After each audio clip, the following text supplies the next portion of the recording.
Hello and welcome to the North Norfolk's General Railway Safety DVD. This film is designed to give you an insight into how to work safely on the North Norfolk Railway and make sure you're aware of some of the risks of walking or working on the track. This film is broken down into several sections to enable you to pause the DVD and ask questions should you need to.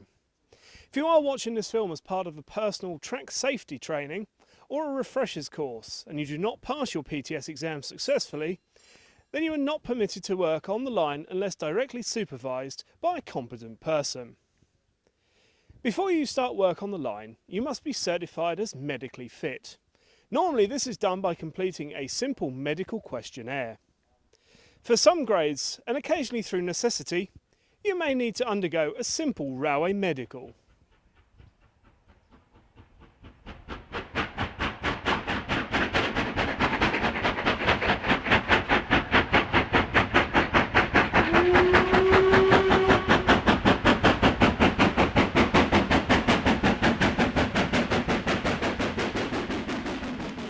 Looks really pretty and safe, doesn't it? Well, it is, providing everybody follows the rules. The rules are there to protect people like you, not to hinder you in whatever tasks you are doing. People can and have died whilst working on a heritage railway line. We provide you with the training and the equipment to do the job safely. It is your job to follow the instructions and rules and use equipment properly. You are responsible for your own safety.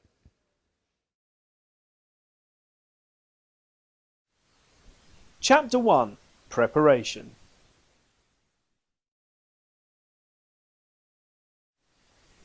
Before you go onto the track, you must prepare properly.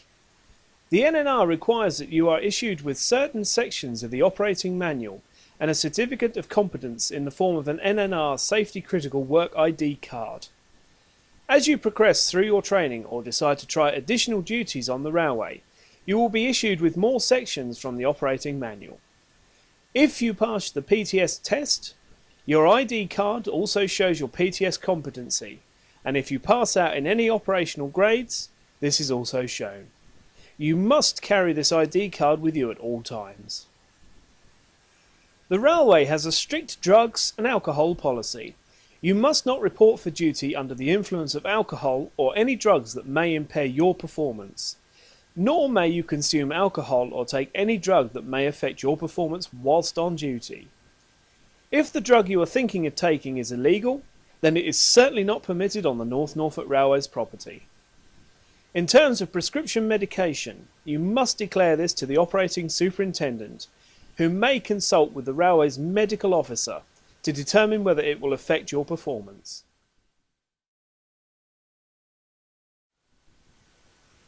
What you need to be aware of is that trains are quite unable to take avoiding action. They cannot go round you if you are stood in the middle of the track. The other problem with trains is they tend to be quite heavy and take a long time to stop. A small carriage weighs at least 11 tonnes, the bigger ones in excess of 30 tonnes.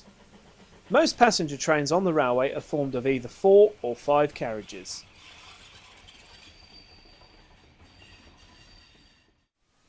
You must not go on the line until you clearly understand the arrangements for your safety. You have carefully studied the safety handbook in section A of the operating instructions.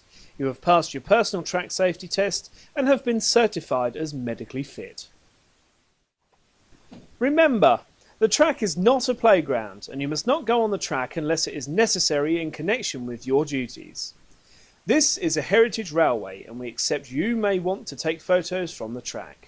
If you do, you must follow the instructions in this DVD and section A of the operating instructions. So, what do we need before we go on or near the line? Let's take a look. Meet Keith. He is about to go on the track, but he hasn't prepared himself properly. Luckily, he has complied with the rules regarding drugs and alcohol, so we haven't had to send him home. Keith completed his PTS course earlier this year and has his safety critical work ID card showing his PTS competency with him. Remember, this is something you must keep with you whenever you go on or near the track. Let's get him ready. First of all, Keith needs to sign on duty. By signing on duty, Keith is declaring that he is not under the influence of drugs or alcohol and is in a fit state of health to carry out his duties. Alcohol must not be consumed before signing on duty until signing off duty at the end of the shift. By signing on duty, Keith is also confirming that he has read and understood all rules, regulations and notices, be they temporary or permanent. Now let's look at his clothing. You must never wear red outer clothing, so Keith needs to go and change. Although not mandatory, it's also wise not to wear green or yellow clothing either. Now let's look at his feet. These don't provide sufficient ankle support for walking on ballast. You may be required to walk reasonable distances on the ballast, therefore properly fitting and supporting boots are vital. There, that's better. Now let's look at high visibility clothing. As we round the curve, there are 3 people on the track. One of them isn't wearing his high visibility vest. Another is wearing a dirty high visibility vest, and the other is wearing a clean high vis vest that is done up at the front. The moral of the story: clean high visibility clothing worn correctly makes you more visible to approaching trains. Let's see how Keith is getting on. As you can see, Keith is wearing his high visibility jacket. It's just started to rain outside. But luckily, Keith remembers from his training that wearing a hood masks your hearing and vision, so he's folding it down and putting a cap on instead. Regardless of weather conditions, you are not permitted to put a hood up, as this significantly masks your hearing and vision of approaching trains. If you are worried about getting a cold or wet head, wear a cap, not a hood. Likewise, you are forbidden from using MP3 players or any similar electronic device which will distract you from your duties. This is a heritage railway, so you should avoid wearing high visibility clothing when you are on platforms or other public areas when we are open. Remember to remove high visibility clothing in these areas. This concludes the section on preparation. We're now ready to look at the track. Chapter 2: The Track and Definitions. This is a typical track layout. Here there are 2 running lines. We have the forefoot, indicated by the men on the track with red arrows. We have the 6-foot, as indicated by the man with the yellow arrow, and the cess, as indicated by the men with the green arrows. The 4-foot is the distance between the running rails, which is actually 4 foot 8.5 inches. The 6-foot is the distance between 2 parallel sets of running lines. The cess is the area of ground at the bottom of the ballast shoulder, clear of the sleeper ends. This is where you would normally walk if possible. On or near the line. You are on or near the line if you are within 2 meters of any running rail, and on the line side if you are within the boundary fence up to a point defined as on or near the line, where you would need to be in view of an approaching train. This does not apply if you are on a platform or other public areas. Position of safety. We will now look at a position of safety. This is the place you will go to if a train approaches. This is a place that allows a clearance of at least 1.25 meters or 4 feet between you, any equipment you are carrying, and the nearest running rail on which a train may approach. This is the minimum distance you must be from the line. Points. This is a set of points. These are one of many sets right across the railway. They enable trains to move from one line to another. You must be careful when you walk. The points can move without warning. Never step on the point blades or any other rail. Always walk on the ballast and not the sleepers. They may be very slippery. Nothing must be placed between the rail and point blade, and that includes you. Where the points are not controlled by a signal box, you can secure a set of points using a point clip. As you can see, the clip is placed under the rail and holds the point blade and the rail together. Once it is done up tight, a padlock is put on and kept locked until all work is complete. Loco pits. You must never step across an inspection pit. The surfaces around them may be very slippery and you may lose your footing. Always walk around or use a proper pit board if provided. This concludes the section on track and definitions. Chapter 3. Railway signs and signals. Railway signs are positioned on the track for your safety. There are many signs covering specific functions. You must obey all warning signs, lights, bells and notices. Signals are also placed at the line side and regulate the passage of trains. Signals. This is a semaphore signal. When it is in the horizontal position as it is now, it indicates danger. A driver cannot pass this signal without special authority. A signal at danger must never be relied upon to prevent the approach of a train. Normally the signal will be cleared to allow the train to pass. This is an upper quadrant signal with the arm raising to about 45 degrees. Many of the other signals on the railway, like the signals here, are somersault signals. When clear, the arm pivots between 90 and 45 degrees. We also have stop boards on the NNR.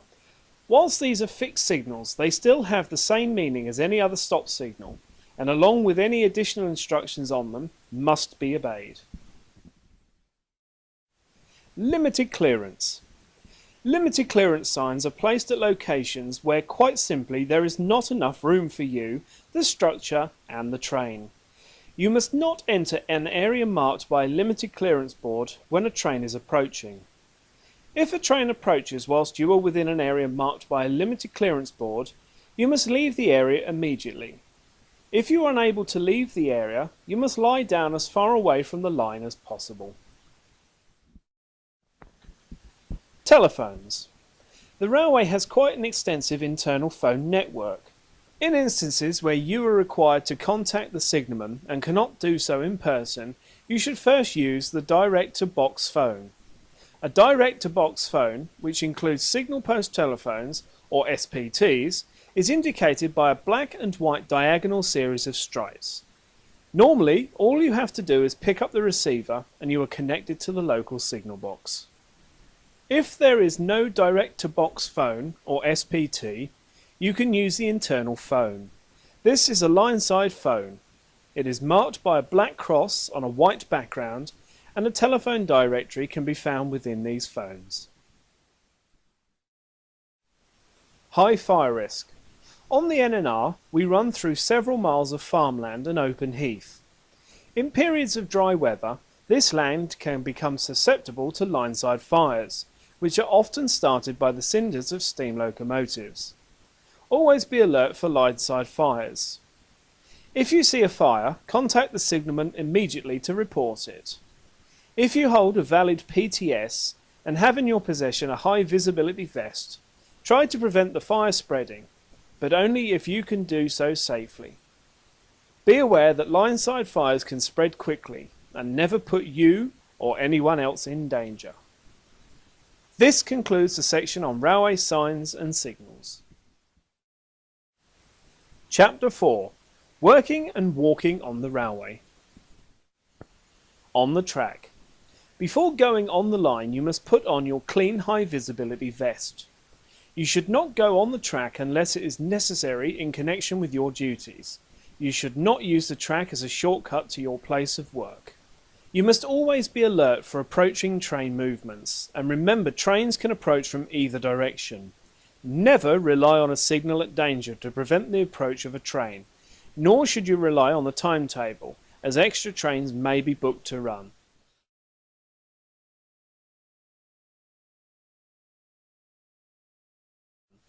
Look both ways when crossing the line or crossing from one line to another. Where possible, walk in the cess. If this is not possible, walk on the ballast close to the edge of the track. Never walk on the sleepers or the rails, they may be slippery. Avoid being on or between any lines. Whenever possible, use approved places to access the line. People may see you climbing through fences and think that they can follow. Once on the line, access gates where normally locked should be relocked. You must take extra care in noisy areas, during high winds, darkness or poor visibility. Remember, low sunlight and glare could affect your visibility, so take this into account when on the track in these conditions. Where possible, cross the line by using a foot crossing and obey any warning indications. At Sheringham, cross the line by the barrow crossing at the east end of the station.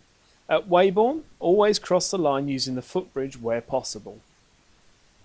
You must not allow yourself to become distracted by using a mobile phone or making notes.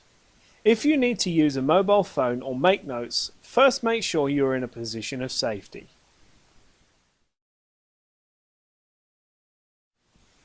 Train movements. Take extra care when stepping out from behind a vehicle or structure. Never cross directly in front of any moving train or vehicle. You must not go under any stationary vehicle or cross within 50 foot or 15 metres of stationary vehicles unless you are sure they will not move. You must always ensure that there is at least 50 foot between yourself and any stationary vehicle before crossing the line. If you walk too closely to the end of a stationary locomotive, coach or wagon, the driver, shunter or guard may not see you. If an item of rolling stock has a locomotive attached, attract the driver's attention and reach a clear understanding before crossing.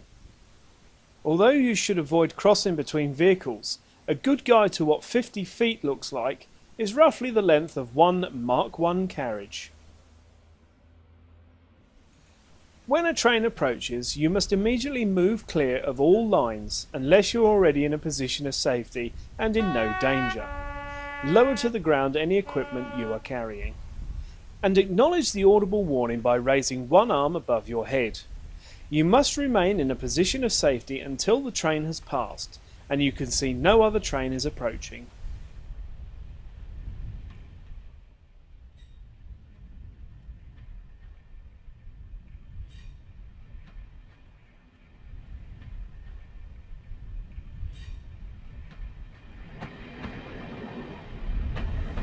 If you are caught in the 6 foot between adjacent lines, trains are approaching from both directions and you are unable to reach a position of safety, lie down immediately. Aim to choose a point where the ground is not obstructed. Never lie down in the 4 foot. This concludes the section on walking and working on the railway. Chapter 5. Steam and Diesel Locomotives. On the North Norfolk Railway we use steam locomotives and they bring about their own risks.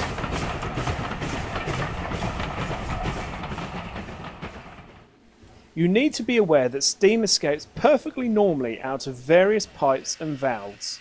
Steam locos tend to be very noisy and can cause distraction. On some locomotives we also blow down the boiler at the start of each shift. This removes the muck and the scale from the boiler.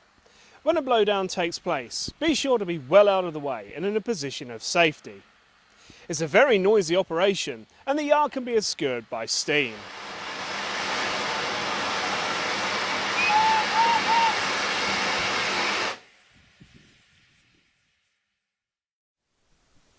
The fireman is now turning on his injector. You can tell this as water is now running from the overflow pipe. Unfortunately, on this occasion it hasn't picked up properly and you can now see a jet of steam coming from the overflow. This is not a problem for the loco. The fireman will simply attempt to restart the injector. You need to be aware that occasionally the injectors don't pick up and steam can come out of this pipe. Look, he's got it.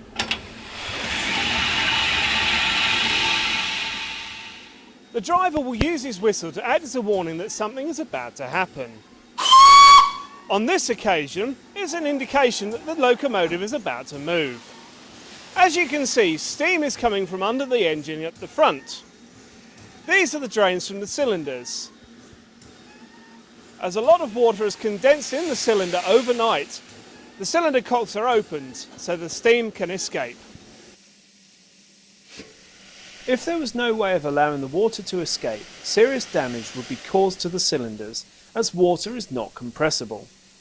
Once the water has been expelled from the steam passages and cylinders, the drains will be shut.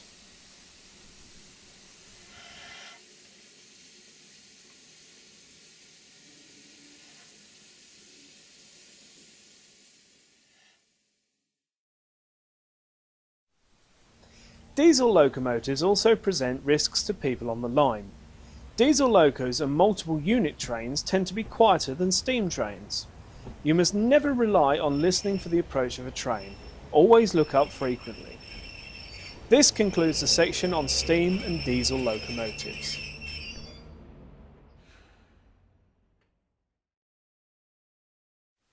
Chapter 6. Action in an emergency. If an emergency were to occur that could endanger trains, immediate action must be taken to stop the train. Examples include an accident, fire, flooding, fallen trees, large animals on the line, open door, signal of alarm, insecure load. You must obey the instructions of the person who takes charge. You must also not endanger yourself. The first thing you should try and do is contact the signalman. The signalman may be able to stop the train. If you can contact the signalman either in person or by phone, you must state, "This is an emergency call." Ensure you are talking to the correct person. Say who you are, where you are, what the nature of the problem is, what is required, and where the incident is.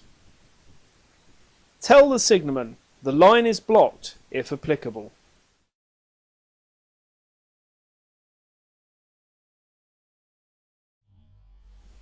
Ensure the signalman repeats back the message and that it is clearly understood.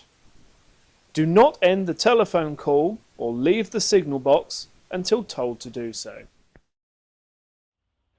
Never be afraid to state, "This is an emergency call." It would be far better to stop a train and cause a few minutes delay than cause a serious accident. Always be vigilant. Accidents can happen when you least expect them. One point to note too. Always say, "The line is blocked." Never say, "The line is not clear," as this can be easily misunderstood. We are nearing the end now, but we need to make sure you know what happens when a train is in distress. Always remember, if you need to stop a train in an emergency, raise both arms above your head. This is the standard hand signal to stop a train. You can also wave a red flag. In the hours of darkness or during poor visibility, you can use the red aspect of a Bardic lamp. If you do not have a Bardic lamp to hand, any colour light waved violently can be used to stop a train. A train in distress can be due to a number of reasons. In some cases, this can be very serious. If a train is in distress, the driver will give a continuous series of long blasts on the whistle or horn as a warning.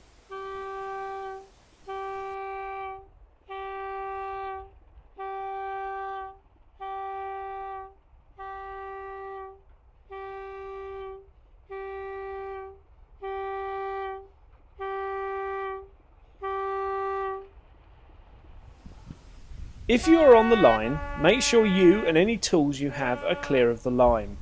Acknowledge the audible warning by raising one arm above your head.